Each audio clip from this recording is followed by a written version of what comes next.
नमस्ते विद्यार्थियों, डॉक्टर कीर्तिज हिंदी की दुनिया इस चैनल पर आपका हार्दिक स्वागत है। आपको मेरे इस चैनल पर हिंदी, मराठी और अंग्रेजी विषय के सभी बोर्ड के वीडियोस देखने के लिए मिल जाएंगे, इसलिए इस चैनल पर लगातार बने रहिए। आज मैं आपके लिए लेकर आई हूँ कक्षा 7वीं मराठी सुलभ भारती, इसका 12वां अध्याय रोजनिशी। रोजनिशी का अर्थ होता है डेली डायरी।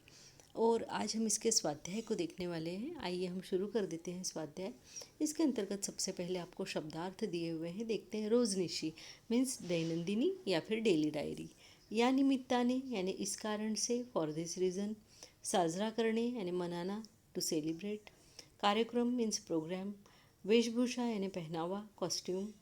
पारंपरिक यानी लंबे समय से चली आ रही प्रथाएं, चीज़ें, ट्रेडिशनल। स्पर्धा मीन्स प्रतियोगिता, कंपटीशन। क्रांति ज्योति यानी क्रांतिकारी, रिवोल्यूशनिस्ट। बाल दिन मीन्स चिल्ड्रंस डे। ज्वारी यानी मिलेट, अनाज होता है एक प्रकार का जिसको हम ज्वार भी बोलते हैं। थोर यानी बड़े, ग्रेट। पेरू यानी जाम या गुआवा। सीताफळ यानी सीताफल, शुगर एप्पल। चिंच यानी इमली, टैमरिंड। बोर मीन्स बेर, बेरी। वचन मीन्स सुविचार, सेइंग्स। शिवार, खेत, फील्ड। लदबदलेली, लदा हुआ, लॅडन विथ। आंबट, सोर, खट्टा। यथेच्छ, इच्छा से, एज पर वन्स विश। चव, स्वाद, टेस्ट। दुर्गम, कठीण, डिफिकल्ट। उमेद, आशा, होप। सांस्कृतिक कार्यक्रम, विविध मनोरंजक कार्यक्रम। सुगीचे दिवस, खेत में फसल पकने का समय। तुरीच्या शेंगा, तुअर की फली, पिजन पी बीन्स। भुईमुगाच्या शेंगा, मूंगफली, ग्राउंडनट। कपाशीचे बोंड, कपास के फल, कॉटन सीड। वसतिगृह, हॉस्टेल। चव रेंगाळणे, स्वाद न भुलना, taste lingers in the mouth. गहीवरून येणे, भरून येणे, to be overwhelmed with feelings. आगे देखते हैं। खालील प्रश्नांची 3-4 वाक्यात उत्तरे लिहा। वैष्णवीच्या शाळेत बालदिन कसा साजरा झाला? उत्तर हे, वैष्णवीच्या शाळेत मुलांनी सांस्कृतिक कार्यक्रमात भाग घेतला. विद्यार्थ्यांची वेशभूषा स्पर्धा झाली. शाळेतील मुलांनी पारंपरिक वेशभूषा धारण करून या स्पर्धेत भाग घेतला. अशा प्रकारे वैष्णवीच्या शाळेत बाल दिवस साजरा करण्यात आला. प्रश्न है हिंदी में देखते हैं कि वैष्णवी के स्कूल में बाल दिन कैसे मनाया गया। तो वैष्णवी के स्कूल में बच्चों ने सांस्कृतिक कार्यक्रमों में पार्टिसिपेट किया। विद्यार्थियों ने जो वेशभूषा स्पर्धा थी उसमें भाग लिया, यानी पहनावा अलग अलग कॉस्ट्यूम का, है ना। शाळेतील मुलांनी, जो स्कूल के बच्चे थे, उन्होंने पारंपरिक ड्रेस पहने और इस कंपटीशन में पार्टिसिपेट किया। इस प्रकार से वैष्णवी के स्कूल में बाल दिन मनाया गया। शिवारामध्ये गेल्यावर मुलांनी कोणकोणती पिके व फळझाडे पाहिली। शिवार यानी खेत, खेतों में जाने पर बच्चों ने कौन कौन से पिके यानी फसले और कौन कौन से फळझाडे यानी फलों के पेड़ दिखे। तो उत्तर है, शिवारात गेल्यावर मुलांनी ज्वारीची कणसे, तुरीच्या शेंगा, भुईमुगाच्या शेंगा, पेरू, सीताफळ, आवळा, चिंच, बोर ही सर्व झाडे बघितली। यानी खेत में जाने के बाद ज्वार और तुरीच्या शेंगा बघितल्या, है ना। ज्वार की कणसे यानी ज्वार के जो मक्के होते हैं, भुट्टे होते हैं, वो देखे। साथ साथ में तुअर दाल की जो फलियाँ लगी होती है वो देखी। भुईमूग यानी कि ग्राउंडनट देखा। उसके बाद में पेरू यानी गुआवा, सीताफल, शुगर एप्पल, आंवला, चिंच, बोर, ये सब झाड़े देखी, है ना। आगे देखते हैं। वैष्णवीचा वाढदिवस कशा प्रकारे साजरा झाला? वैष्णवी का बर्थडे कैसे मनाया गया? तर वैष्णवीच्या वाढदिवसाला तिच्या मित्रमैत्रिणींनी व नातेवाईकांनी तिला फ़ोन करून शुभेच्छा दिल्या। यानी वैष्णवी के बर्थडे पर उसके दोस्तों ने, सहेलियों ने, उसके रिश्तेदारों ने फ़ोन करके उसे शुभेच्छा दी। व वैष्णवी ने आदिवासी समाज कल्याण विभागाच्या वसतिगृहात जाऊन तिथे आईबाबांपासून दूर राहणाऱ्या मुलांना खाऊचे वाटप केले। और वैष्णवी उस दिन आदिवासी समाज कल्याण विभाग के वसति गृह यानी हॉस्टल में गई और वहाँ जाकर उसने अपने माता पिता से दूर रहने वाले बच्चे जो वहाँ रहकर पढ़ रहे हैं उनको खाने पीने की चीज़ें बाटी, वाटप की यानी बाटी। अशा प्रकारे वैष्णवीने आपला वाढदिवस साजरा केला। इस प्रकार वैष्णवीने अपना बर्थडे मनाया। प्रश्न 2 है, का ते लिहा यानी कारण लिखिए। वैष्णवीच्या रोजनिशीतील कोणते पान तुम्हाला सर्वात जास्त आवड़े? यानी वैष्णवी की डायरी में का कौन सा पेज आपको सबसे ज़्यादा अच्छा लगा? उसमें हमको 3 पेजेस दिए हुए बच्चों, है ना। 14 नवंबर, 15 नवंबर, 16 नवंबर और 17 नवंबर का हमें खुद लिखना था। तो हमें कौन सा अच्छा लगा ये क्वेश्चन यहाँ दिया गया है। तो हमने लिखा है कि मला वैष्णवीच्या रोजनिशीतील, यहाँ पे ये जो रोजनिशीतील लिखा है ना, सेम एज इट इज़ लिखना है। रोजनिशीतील दिनांक 15 नवंबरचे पान सर्वात जास्त आवडले। मुझे 15 नवंबर का जो पेज है वो ज़्यादा अच्छा लगा, कारण त्या दिवशी वैष्णवीच्या शाळेतल्या मुलांना पाटील सर गांव शिवारात घेऊन गेले होते। यानी पाटिल सर का नाम है। वो बच्चों को गांव के खेतों में लेकर गए थे। व मुलांनी तिथे ज्वारीची कणसे, तुरीच्या शेंगा, भुईमुगाच्या शेंगा, लागलेली हिरवीगार शेत आणि सीताफळ, आवळा, चिंच, बोरं ही फळझाडे बघितली। यानी बच्चों को जब पाटिल सर खेतों में लेकर गए तो उन्होंने वहाँ ज्वारी कैसे लगती है खेत में वो देखा, तुअर की दाल की जो फलियाँ होती है वो देखी, ग्राउंड नट्स मूंगफली देखी, इसके जो हरे भरे खेत है वो देखे। साथ ही साथ में फल झाड़ों में उन्होंने सीताफल, आंवला, इमली, बोर इस तरह के फलों के झाड़ देखे। और बोर के झाड़ पर तो बच्चों ने क्या किया, बोरीच्या झाडावर दगड मारून भरपूर बोरं खाली पाडून त्यावर यथेच्छ ताव मारला। और बेर के पेड़ पर उन्होंने पत्थर मारकर बहुत सारे बेर गिरा लिए और उसको मन भर के खाया। आगे देखते, वैष्णवीला गहीवरून आले। वैष्णवी का मतलब मन क्यों भर आया है ना। तो यहाँ देखते हैं कि वो मतलब इमोशनल क्यों हो गई। तो उत्तर है, वैष्णवी तिच्या वाढदिवसाच्या दिवशी आदिवासी समाज कल्याण विभागाच्या एका वसतिगृहात गेली। यानी वो अपने बर्थडे के दिन आदिवासी समाज कल्याण विभाग के एक हॉस्टेल में गई। वसतिगृह स पूरा है और त में छोटी की मात्रा है। तिने शिक्षणासाठी दुर्गम भागातून आलेल्या सर्व मुलांना खाऊचे वाटप केले। उसने वहाँ पढ़ाई लिखाई के लिए दुर्गम यानी दूर की जगह से, दूर के भाग से आए हुए बच्चों को खाने पीने की चीज़ें बांटी।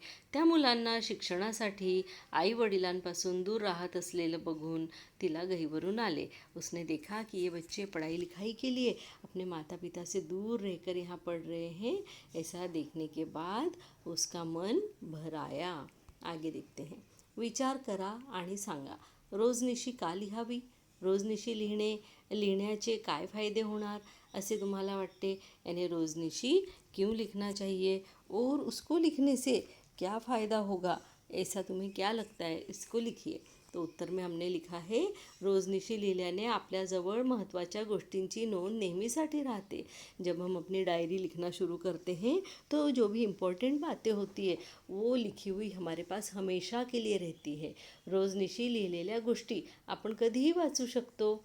डायरी में लिखी हुई बातों को हम कभी भी पढ़ सकते हैं आणि भूतकाळात जगण्याचा आनंद घेऊ शकतो और पास्ट में जीने का आनंद ले सकते हैं, है ना। बहुत दिनों के बाद जब हम पुरानी चीज़ें देखते हैं तो हमें अच्छा लगता है ना, वो बात यहाँ पे है। रोजनिशी लिहून भाषा सुधारते। यानी जब रोजनिशी लिखते हैं तो उससे भाषा सुधरती है, वो विचार प्रगल्भ होतात और हमारे विचार जो है गहरे होते जाते हैं। यानी हम किसी चीज़ को सही तरीके से सोचना शुरू कर देते हैं। एखाद्या घटनेकडे किंवा प्रसंगाकडे बघण्याचा एक नवीन दृष्टिकोन निर्माण होतो। किसी घटना या किसी प्रसंग इंसिडेंट की तरफ देखने का हमारा जो नज़रिया है वो अलग ही एक नया रूप ले लेता है, नया दृष्टिकोन हमारा निर्माण हो जाता है उससे। म्हणून शक्यतो रोजनिशी लिहिली पाहिजे और इसीलिए अगर पॉसिबल हो तो रोज़ हमें डायरी लिखना चाहिए। आगे देखते हैं बच्चों, खेळ खेळूया। इसके अंदर हमको दिया है खेळ खेळूया में, यहाँ से प्रश्न चालू है। खालील कंसात काही म्हणी दिलेल्या आहेत। दिलेल्या वाक्यांची संबंधित म्हण ओळखा व लिहा। अब आपको ये म्हण यानी यहाँ पे आपको मुहावरे दिए हुए और यहाँ आपको वाक्य दिया। इस वाक्य में कौन सा मुहावरा यहाँ से फिट होता है वो हमें बताना है। हमें मुहावरे दिए, अति तेथे माती, आगीतून उठून फुफाट्यात पडणे, पळसाला पाने तीनच, नावडतीचे मीठ आळणी, थेंबे थेंबे तळे साचे, कामापुरता मामा, गर्वाचे घर खाली। अब जैसे यहाँ पे दिया है ना, फुशारकी मारणाऱ्याचा पराजय होतो। जो ज़्यादा होशियारी दिखाता है उसकी हमेशा पराजय होती है, यानी हार होती है। तो इसके लिए हम यूज़ करेंगे मुहावरा गर्वाचे घर खाली। जो ज़्यादा गर्व करता है वो उसे हमेशा नीचा देखना पड़ता है। आगे देखो बच्चों, एखाद्याकडून काम करून घेताना गोड बोलायचं आणि काम झालं की त्याला सोडून द्यायचे। यानी किसी से काम हो तो उस समय उससे मीठे मीठे बोलना, और जब काम हो जाए तो उसे छोड़ देना। तो उसके उत्तर में मुहावरा आएगा कामापुरता मामा। जब तक काम है तब तक तुम हमारे मामा, ऐसा।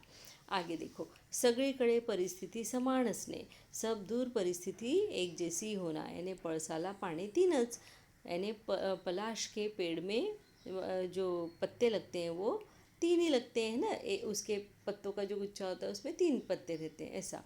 थोडी थोडी करून फार मोठे काम करून दाखवणे, थोड़ा थोड़ा करके बहुत बड़ा काम करके दिखाना। थेंबे थेंबे तळे साचे, बूंद बूंद से तालाब भरता है। ई, कुठल्याही गोष्टीचा अतिरेक केल्यास संपूर्ण नाश होतो। यानी कोई भी बात अतिरेक कर दे, हम ज़्यादा कर दे तो पूरा नाश हो जाता है। तो अति तेते माती, जहाँ पर ज़्यादा कोई चीज़ होती है वहाँ वो चीज़ जो है उसका नाश हो जाता है। एका संकटातून वजा बसणे व दुसऱ्या संकटात सापडणे, एक संकट से निकल के दूसरे संकट में फंसना। तो उसमें आएगा मुहावरा आगीतून उठून फुफाट्यात पडणे। आग में से निकले और फुफाटा, यानी कि जो अंगारे हैं उसमें गिर गए। न आवडणाऱ्या माणसाने कितीही चांगली गोष्ट केली तरी ती वाईट दिसते। यानी जो व्यक्ति हमें पसंद न हो वो अगर कितना भी अच्छा काम कर दे तो भी हमें उसमें बुराई ही दिखाई देती है। वहाँ यहाँ मुहावरा यूज़ करेंगे नावडतीचे मीठ आळणी, है ना। नेहमी लक्षात ठेवा, संगणकाच्या स्क्रीनसमोर दीर्घकाळ बसू नये, त्यामुळे डोळ्यांवर ताण येतो। यानी कंप्यूटर के सामने ज़्यादा लंबे समय तक नहीं बैठना चाहिए, उससे आँखों पर ताण आता है। प्रत्येक 20 मिनिटानंतर जागेवरून उठून 10-12 पावले फिरून घ्यावे, त्यामुळे आपले स्नायू सुस्थित रहतात। हम लोग एक जगह पर कंप्यूटर पर बैठकर काम करते हैं तो थोड़ी थोड़ी देर के बाद, प्रत्येक 15-20 मिनट के बाद में उठकर थोड़ा 10-12 पावले यानी 10-12 कदम चलकर आना चाहिए। उससे हमारे स्नायू यानी मसल्स जो है अच्छे रहते हैं। संगणकावर काम करणारी व्यक्ती व संगणकाची स्क्रीन यामध्ये योग्य अंतर असावे। जो व्यक्ति कंप्यूटर पे काम करता है उसके और कंप्यूटर के बीच में जो है योग्य अंतर होना चाहिए, डिस्टेंस होना चाहिए। स्वतःचा पासवर्ड नेहमी गोपनीय ठेवावा। आप जब भी अपना कोई आईडी बनाते हैं तो आपका पासवर्ड जो है वो हमेशा आपको किसी को छुपा कर रखना चाहिए, किसी को बताना नहीं चाहिए। सर्व इलेक्ट्रिक वायर सुस्थित असल्याची खात्री करावी। तसेच संगणक चालू असताना आतील भागास हात लावू नये। यानी जब आप कंप्यूटर पे बैठते हो तो सारे इलेक्ट्रॉनिक जो भी वायर है वो सब व्यवस्थित है, सही है, कुछ गड़बड़ नहीं है, इस बारे में पहले देख ले। उसके बाद में जब आपका कंप्यूटर चालू हो तब कहीं भी अंदर वायर वगैरह में हाथ न लगाएं। आगे देखो बच्चों, आपण समझून घेऊया। बच्चों, आपको कैसा लग रहा है वीडियो मुझे कमेंट बॉक्स में ज़रूर से बताइएगा, और मेरे इस चैनल को लाइक कीजिए, सब्सक्राइब कीजिए, और हो सके तो अपने फ्रेंड्स के साथ में शेयर भी ज़रूर कीजिए बच्चों, क्योंकि मिल बांट कर पढ़ने से ज्ञान बढ़ता है, कभी भी कम नहीं होता। इस बात को हमेशा ध्यान में रखिए। तो बच्चों, खालील शब्द वाचा: पाऊल, गरीब, चूल, माणूस, जमीन, पाटील, कठीण, फूल, सामायिक, संगीत, शरीर। वरील शब्दातील शेवटच्या 2 अक्षरांचे निरीक्षण करा. काय जाणवते? या शब्दातील शेवटच्या अक्षरांना काना, मात्रा, वेलांटी, उकार या चिन्हापैकी कोणतेच चिन्ह नाही. म्हणजेच या शब्दातील शेवटचे अक्षर अकारांत आहेत आणि शेवटून दुसऱ्या अक्षराला दिलेली वेलांटी किंवा उकार दीर्घ आहे. जैसे आप शरीर और संगीत देखेंगे तो र में कोई मात्रा नहीं है, त में कोई मात्रा नहीं है, और र और त के पहले यहाँ री आया है, और यहाँ ग में और र में जो है बड़ी मात्रा लगाई गई है, यानी दूसरी वेलांटी दी गई है ना। जब हम किसी भी चीज़ को देखते हैं, यहाँ पे आप जितने भी शब्दों को देखेंगे, ये अंत में जो है कोई मात्रा नहीं और इसके पहले सब में बड़ी मात्रा है ना। मानुस में न में बड़े ऊ की, ज़मीन में म में बड़ी ई की, ऐसे सब दूर बड़ी ई की मात्राएं दिखेंगी, बड़े ऊ की मात्राएं दिखेंगी। तो जो उकार या इकार होते हैं वो बडे होते हैं। लक्षात ठेवा, मराठी शब्दातील अकारांतापूर्वीचे इकार व उकार दीर्घ लिहितात। इसलिए हमेशा ध्यान में रखो कि जब भी किसी भी शब्द के अंत में ऐसा शब्द आता, ऐसा अक्षर आता है जिसमें कोई भी मात्रा नहीं होती है, तो उसके पहले वाला जो शब्द होता है उसकी चाहे मात्रा आ की हो, चाहे ई की हो, चाहे कोई भी मात्रा हो, वो मात्राएं बड़ी आती है। ठीक है। परंतु तत्सम, तत्सम यानी संस्कृत वाले जो शब्द रहते वो संस्कृत से मराठी में एज इट इज आ जाते ना वो वाले, त्या शब्दातील अकारांतापूर्वीचे इकार व उकार संस्कृतमधील मूळ शब्दाप्रमाणे ह्रस्व लिहितात। यानी जो शब्द संस्कृत से एज इट इज़ मराठी में आ गए हों, ऐसे शब्दों को जब हम एज इट इज़ यूज़ करते हैं लिखने के लिए, तब उनमें छोटे ऊ की मात्रा ही होती है संस्कृत के हिसाब से। जैसे चतुर संस्कृत का शब्द है, मंदिर संस्कृत का शब्द है, गुण मंदिर क्या है, संस्कृत युक्त शब्द है। कुसुम, प्रिय, अनिल, स्थानिक, ये सब संस्कृत के शब्द है बच्चों। और इसमें आपने देखा ना कि र, न, म, य, ल, क, ये सब जो है इसमें कोई मात्रा नहीं है अंतिम शब्द में, अंतिम अक्षर में।